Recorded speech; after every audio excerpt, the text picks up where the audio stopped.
A história de hoje é sobre como uma nação encontra seu primeiro rei. E não era uma coroação tranquila, não é, no meio do caos, de uma crise brutal. É a história de como um povo que estava espalhado e com medo se torna um reino de verdade, forjado numa verdadeira prova de fogo. E tudo começa com um ultimato terrível. Pensa só, é com essa frase chocante que tudo começa. Imagina o terror. Isso não era só um pedido de rendição. Era uma promessa de humilhação eterna. Algo feito para desmoralizar não só uma cidade, mas uma nação inteira. O jogo já começa com as apostas lá no alto. E essa ameaça, que se inicia com essa condição terrível de Naás, vai empurrar uma comunidade inteira para a beira do abismo. A situação era a seguinte: a cidade de Jabes de Gileade estava cercada, encurralada, sem esperança. Então os habitantes fazem a única oferta que eles podiam pensar para salvar a própria pele: rendição total. Eles estavam dispostos a se tornar servos para pelo menos sobreviver. O contraste aqui é gritante, né? De um lado, um povo desesperado pedindo por qualquer tipo de misericórdia. Do outro, uma resposta de uma crueldade calculada. Naás não queria apenas servos, ele queria que a marca da sua vitória ficasse gravada no rosto de cada homem, como uma afronta sobre todo Israel. Diante de uma crueldade dessas, só restava uma coisa a fazer. A cidade de Jabes Gileade lança um último desesperado pedido de socorro, um grito que precisava ecoar pela nação inteira. E eles conseguem negociar uma pequena janela de tempo, uma fagulha de esperança. 7 dias. É uma corrida contra o relógio. 7 dias para encontrar um salvador antes que o destino horrível deles se concretize. A contagem regressiva tinha começado. Quando os mensageiros finalmente chegam com a notícia, a reação não é de raiva, não é de um chamado para guerra, é de desespero total. O povo simplesmente desaba a chorar. Para eles, parecia que toda a esperança já tinha acabado. Mas é exatamente nesse momento, no auge do desespero coletivo, que a história tem uma virada. Porque uma pessoa não chora. Pelo contrário, essa pessoa é tomada por uma fúria que vai mudar tudo. A mudança é da água para o vinho. Saul, que até aquele momento era só um fazendeiro voltando do trabalho no campo, ouve a notícia, e algo dentro dele se transforma. Ele não é mais um homem comum. Ele se torna um líder, possuído por uma ira divina e um senso de propósito incrível. E o que ele faz em seguida é visceral, é chocante.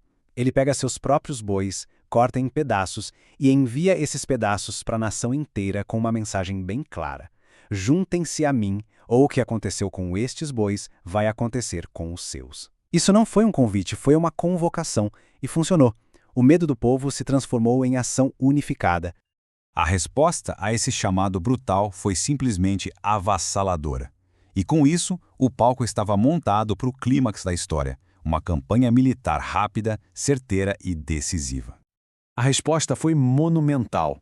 330 mil homens atenderam ao chamado. 300 mil de Israel e 30 mil de Judá. Em questão de dias, aquelas tribos que antes estavam dispersas, chorando, se unem num exército gigantesco. Ali estava nascendo uma nova identidade nacional. E é essa mensagem que eles mandam de volta para a cidade sitiada. Uma promessa de esperança. O contraste com o ultimato de Naás não podia ser maior, né? O livramento estava a caminho e chegaria com a luz do dia seguinte. Saul prova que não é só um líder carismático, mas também um estrategista brilhante. Ele divide o exército em 3, planeja um ataque surpresa para antes do amanhecer, e a execução é simplesmente implacável. A vitória não é apenas alcançada, ela é total, esmagadora. A batalha foi vencida, mas a história não acaba aí. A vitória no campo de batalha precisava ser transformada numa vitória política. Era hora de forjar uma nação e confirmar o seu rei. Com a euforia da vitória, o humor da multidão muda. Agora eles se voltam para dentro, exigindo a morte daqueles que no início duvidaram do reinado de Saul. A celebração quase vira uma caça às bruxas interna. E é aqui que a gente vê o primeiro grande ato de Saul como um rei de verdade. Em vez de ceder ao desejo de vingança, ele demonstra misericórdia, sabedoria. Ele une o povo, atribui a vitória a uma força maior e deixa claro que um dia de livramento não deve ser manchado com o sangue de compatriotas. O ato final acontece em Gilgal. O profeta Samuel reúne todo mundo e o que era um reinado incerto agora é formalmente renovado. Saul é aclamado rei não mais por sorteio ou profecia, mas pela prova da sua liderança. A nação, antes fragmentada pelo medo, agora está unida pela vitória e por uma alegria imensa. No fim das contas, a história desse rei fazendeiro nos leva a uma questão que vale para qualquer povo, em qualquer época. Como um momento de crise pode, na verdade, forjar a identidade de uma nação? A gente viu como uma ameaça de vida ou morte e uma liderança decisiva transformaram um povo desesperado em um reino com identidade e propósito.